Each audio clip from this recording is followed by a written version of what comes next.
Soy Stanley Penn y estoy aquí para presentar un libro nuevo que se llama El libro al 18 de julio, que trata de los orígenes inmediatos de la Guerra Civil del año 1936.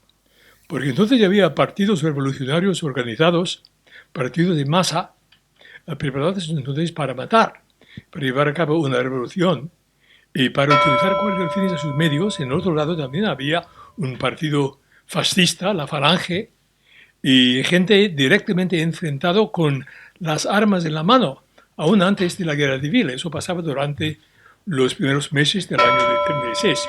Actualmente el lenguaje a veces es violento, el lenguaje a veces es violento, pero la gente no es violenta. Y la época del terrorismo en la democracia también felizmente ha pasado.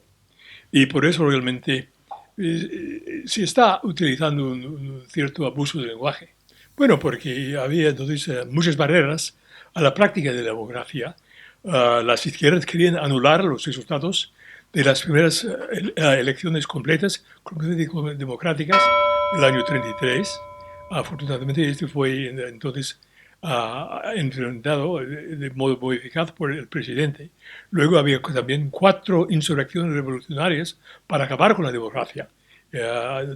Todas fracasaron. Y finalmente, al fin del año 35, el mismo presidente de la República puso fin al gobierno parlamentario. Cuando había un gobierno mayoritario, muy estable, pero sencillamente no lo permitió. Y luego acabó con las últimas cortes, que habían sido las primeras cortes elegidas democráticamente. Así que había toda clase de dificultades con la práctica de la democracia bajo esta república democrática. Pero sí en sus orígenes, de verdad, era una república democrática, pero en la práctica también muchas dificultades. No, porque hay mucha incultura en muchas partes. No, eso es un asunto revolucionario y viene también, como se ha dicho muchas veces, de la historia de España, de la importancia de la Iglesia en la cultura española y en los valores conservadores y cristianos, y cuando entonces surgen los partidarios de otra cultura muy diferente, una cultura revolucionaria, sobre todo de los anarquistas, pero también a veces de los republicanos de izquierda y de los socialistas. Entonces, estos revolucionarios ven en la Iglesia la cosa más esencialmente opuesta, lo más importante en cuanto a las fuentes culturales en contra de su política, de su revolución. Y por eso el enemigo número 1, el enemigo cultural, que es el enemigo más básico, más importante que el enemigo político, porque el enemigo político es meramente la proyección del enemigo básico. Eso es más o menos la idea, es mi modo de entenderlo. Bueno, exactamente, había otras revoluciones y guerras civiles revolucionarias de esta clase. Bueno, primero, el hecho de que esto surgió durante una época de paz nacional e internacional. Todas las otras guerras civiles revolucionarias habían surgido a raíz de las consecuencias de una guerra internacional, de una derrota, de una ocupación militar, lo que fuera. En España fue una cosa realmente no influida mucho por los otros asuntos, fue una cosa que los españoles hicieron a sí mismos. Luego tenía algunos rasgos específicamente españoles en cuanto a la importancia del anticlericalismo muy violento, pero en cuanto a otros aspectos de las cosas más horrorosas, en cuanto a los asesinatos políticos en masa, eso tuvo lugar en casi todas las otras guerras civiles revolucionarias. Así que había aspectos directamente individuales y españoles, otras cosas muy típicas de todas las otras guerras civiles revolucionarias. Sí, eso es cierto. La frase de Pla era su kerenskiismo ideológico. Eso también es una observación acertada.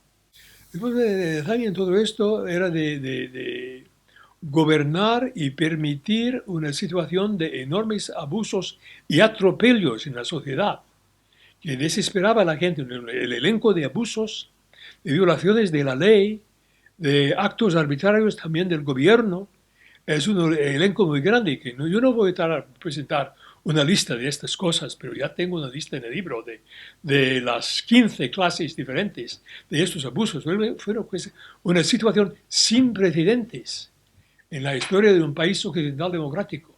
No había ningún precedente para esto. Realmente, caso único, o sea, que España de verdad era diferente. Bueno,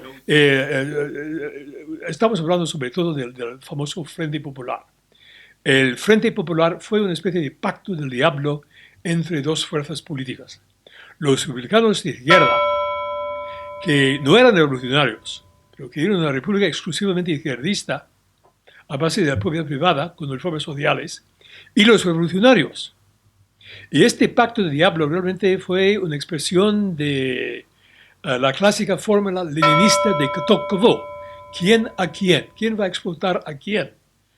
Los hazañistas querían explotar a los revolucionarios para dar mayor fuerza a su república de izquierdas, sin la revolución. Mientras los revolucionarios quieren explotar a los republicanos de izquierda para allanar el camino a la revolución. Y al final, entonces, acabaron ganando los revolucionarios. Y por eso el kerenskismo ideológico de Azaña fue una precondición indispensable. Niceto Alcalá fue un personaje de la mayor importancia en la España de esa época. Fue el hombre que contribuyó más al derrocamiento de la república, de la monarquía. El hombre que contribuyó más entonces en los primeros pasos del advenimiento de la república. Luego el hombre que empezó el proceso de la destrucción de la república también cuando puso fin a la posibilidad de un gobierno parlamentario mayoritario en España con nuevas elecciones absolutamente innecesarias en una época de polarización, permitiendo entonces un proceso fraudulento de votación, del escrutinio de voto y todo esto. Cuando era presidente, al final quedó horrorizado ante su propia obra, pero ya fue demasiado tarde. Y en su diario, entonces, expresa su horror, su indignación a lo que entonces estaba sucediendo en España. Pero tenía la oportunidad de haber cortado todo eso sin abrir entonces la situación a esa clase de actos revolucionarios, meramente manteniendo el principio del gobierno parlamentario mayoritario, dejando que las cortes se continúen hasta el final de su vida y no haber entonces intervenido de un modo absolutamente arbitrario. Fue obra suya en ese sentido. Bueno, lo que pasa en el PSOE actual es un gran afán de deconstrucción, de cambiar las cosas radicalmente, de la deconstrucción de España, de la deconstrucción de aspectos de la vida política y la vida social. Eso sí, pero no es la revolución violenta. Es otro modo de acercarse a estas cosas. Largo Caballero era un revolucionario violento, mientras Pedro Sánchez no. Pedro Sánchez es un deconstructor, eso sí, pero es realmente un asunto diferente. Bueno, sí, por ejemplo, con la actuación de los falangistas, que tanto como los revolucionarios socialistas y anarquistas, los falangistas eran lo que actualmente llamaríamos terroristas. Eso sí, que realmente empeoraron la situación, sin duda. Había también monárquicos buscando una salida violenta, pero los monárquicos realmente no tienen tanta responsabilidad porque eran tan pocos que realmente no podían influir. Los falangistas algo entonces en la lucha callejera, que era muy importante en crear este ambiente de preguerra civil antes de la guerra civil misma. De los falangistas sobre todo, José, bueno, aunque era tal vez el mejor de todos los líderes, José Antonio Primo de Rivera, el fundador, y los otros jefes, como Onésimo Redondo, murieron en los primeros días de la guerra civil. Ramiro Ledesma había sido expulsado. De los monárquicos, Calvo Sotelo buscaba entonces una rebelión del ejército, pero realmente no tiene influencia dentro de los militares. Les daba a entender que él les apoyaba, pero no se escondía antes de eso porque no sabía que el ejército de verdad iba a levantarse y casi no se levantó. Y los otros jefes monárquicos como Antonio Goichea, que es alguien actualmente totalmente desconocido en la historia, pero que estaba maniobrando entonces para tratar de crear entonces mayor conflicto, algún esfuerzo militar, alguna negociación con el gobierno italiano, aunque sin mucho resultado, pero varios intentos, sobre todo después del magnicidio de Calvo Sotelo. por el modo, no meramente por el hecho, pero por el modo de este magnicidio de la policía oficial mezclada con milicianos revolucionarios, totalmente fuera de la ley.